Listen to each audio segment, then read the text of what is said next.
Nami naomba Baba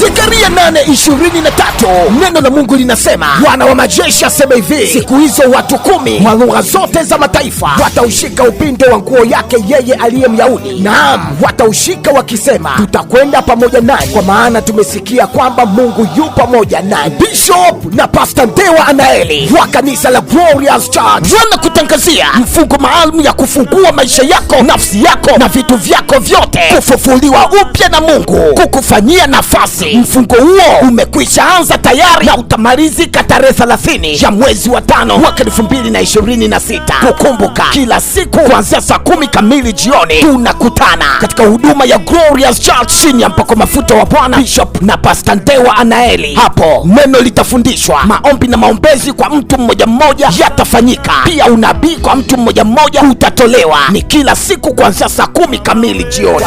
Nikukumbusha tu hali kanisa lilipo ni Madale Mivumoni, na hii ni jinsi ya kufika kwa wanaotokea Mlandizi, Kibaha, Chalize na maeneo yote ya jirani. Fika mpaka Mbezi, panda magari ya Tegeta Nyuki yanayopitia Madale, mwambie konda akushushe 6, kisha utachukua bodaboda, mwambie wakulete Glorious Church ama kwa Pastor Ndewa, utakuwa umefika. Na kwa wale wanaotokea Bagamoyo, Bunju, Mbweni, Tegeta, Mbezi Beach yote, unakuja hadi Tegeta, unapanda magari yanayoenda Mbezi kupitia Madale, shuka Madale, chukua bodaboda, waambie wakulete kanisani kwa Pastor Ndewa, utakuwa umefika. Usitamani kukosa. Ni neno, maombi na maombezi. Karibuni sana. Walete wenye shida mbalimbali, wataombewa. Usikiapo tangazo hili, mwambie na mwingine. Namba za simu ni 0769047268 na 0776434330. Msikose.